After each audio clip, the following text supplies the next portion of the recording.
Hi, welcome back to Grains in Small Places, and today we're going to be talking about how I store my grains, because I get a lot of questions from you of how I store the grains.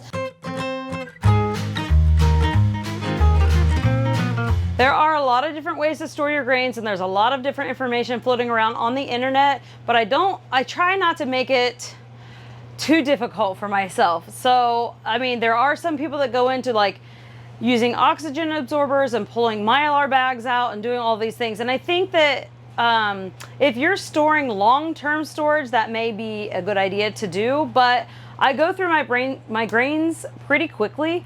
So I'm not using anything long-term storage. Usually my 5-gallon buckets, which are these, generally I have several different like kinds. Like this is my hard white wheat and my soft white wheat, and those get stored up above, and so it's hard for me to access those, so I'll pour them out in these smaller containers that help me access them from day to day.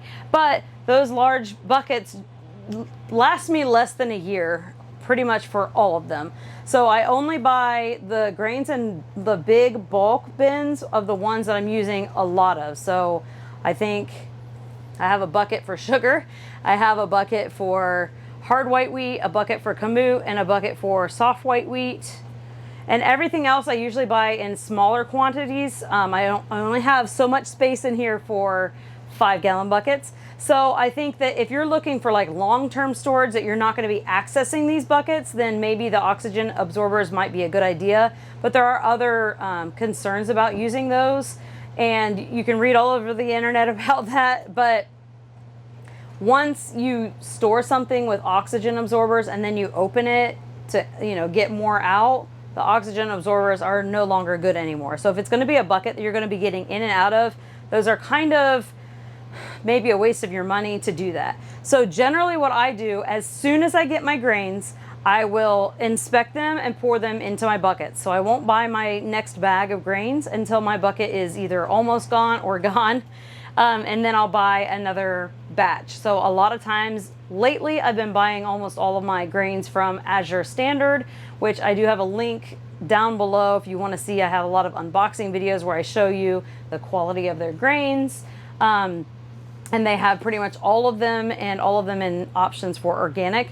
There are plenty of other places to get grains who I also love. I do have a link on my website to some of those places, and any coupon codes that I may have, I'll try to put that link in the description box below for you.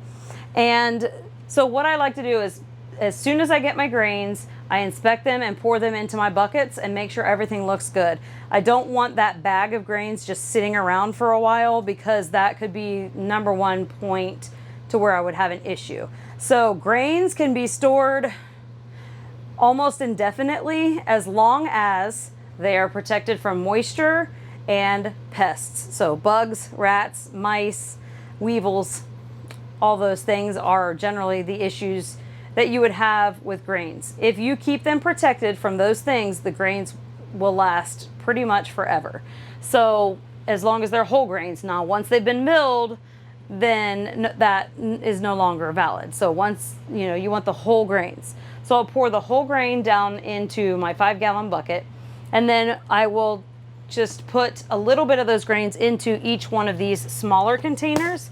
So like this one here is my einkorn. This one I don't buy a big, large bucket of because I don't use it as often. So this one I have a small bucket of. So this one I will order when it gets low, and I'll just refill this one. I will put a link in the description box below for these containers. The 5-gallon buckets, you can get, Bread Bakers sells them, Azure sells them, or I've gotten the food grade ones from Tractor Supply, and the Gamma lids, which are the twisty top, which I'll show you here in a moment. Those help protect the grains, also make it easy to get in and out of. So also, if you see the little labels here, so Haley made these small little labels to put on. They would look cute on like a gallon mason jar or whatever you're using for your day-to-day use. These are the small stickers, and then she has the larger stickers, which I'll just grab this down right now. This one's almost full. I just got this soft white wheat not that long ago. So these are the larger stickers. This says soft white wheat, and she made these ones as well. They fit great on your 5-gallon buckets to show you, you know, which grain you have in which bucket. So I was speaking about the Gamma lids. Those are these lids that you see here. Some Red Bakers has a lot of different colors of these. Tractor Supply, I've only ever seen white and black. So you may be able to find them in other locations, but as you can see, this is how they come off. And it has just a little like screw seal. So on these buckets, if you see this white thing here, this is actually like a gasket. You want to make sure that those gaskets are in there, because if that gasket's not in there, then this bucket is not sealed. So it could allow things in it. You also want to make sure that it's shut pretty tightly. So luckily, I have not had any issues of bugs or moisture or contamination storing them this way. We travel around in our RV. We've been traveling around since 2015. And so we go to many different climates. We do Florida to California to Texas to Ohio. We've done Yellowstone, you know, all of the regions we've been to. So thank goodness we have not had an issue with contamination of any of the bugs or pests or moisture. And I hope it never happens, but I do know that it has happened to some people. And I'm not sure if it's because the grains were contaminated when they got them already, or if like the bag sat out or the seal was broken. You want to make sure that you have a nice seal in your container that you're saving them in. So like these that I was showing you earlier here that I use every day, that's the small little, this is my soft white wheat. They have a gasket in them also. So these come with little scoops. These come with the containers, and they actually come with their own labels as well, which is what I used to use. But the little white marker wipes off a lot. So these little stickers are nice and handy, and they look super cute on there with the little wheat stalks. So I'll make sure to put a link to her Etsy shop in the description box below, as well as merchandise like shirts and aprons and hats and all of the things. I'm wearing one of the organic cotton women's shirts. It says nothing but wheat berries right on the back, and Grains and Small Places logo on the front. So those you can also find in her Etsy shop.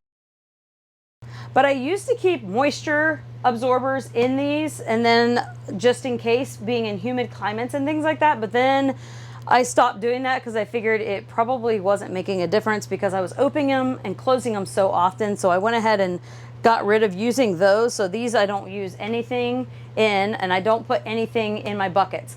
I did mention a little bit ago that the contamination of like the bugs could be from where they purchased the grain from. So if that's something that is concerning to you and you have the freezer space, you can always put the grain in the freezer for at least 72 hours. So 3 days in the freezer, and then let it thaw just on your counter completely before you mill it. That can take care of a lot of any like bug eggs or anything like that. But luckily I haven't had that issue. I don't really have a lot of freezer space, so the only time I could ever freeze a grain is if I bought a small bag of it. There's no way that I could get a large, you know, 25, 35, 50-pound bag in my freezer. That's not an option for me. So luckily I have not had an issue. So if you have any other questions for me, leave those down in the comment section below. I will try to get to all of the questions. I always try to answer the questions, all of them when they come in within a reasonable time frame. I don't get to them all right away, but I try to read all of the comments. So if you have any questions for me, I will try to answer those for you. Leave those down below. And otherwise, thanks so much for hanging out with me. Thanks so much for supporting my channel. Don't forget to like, subscribe, and share with your friends. And thanks for stopping by Grains and Small Places. Goodbye.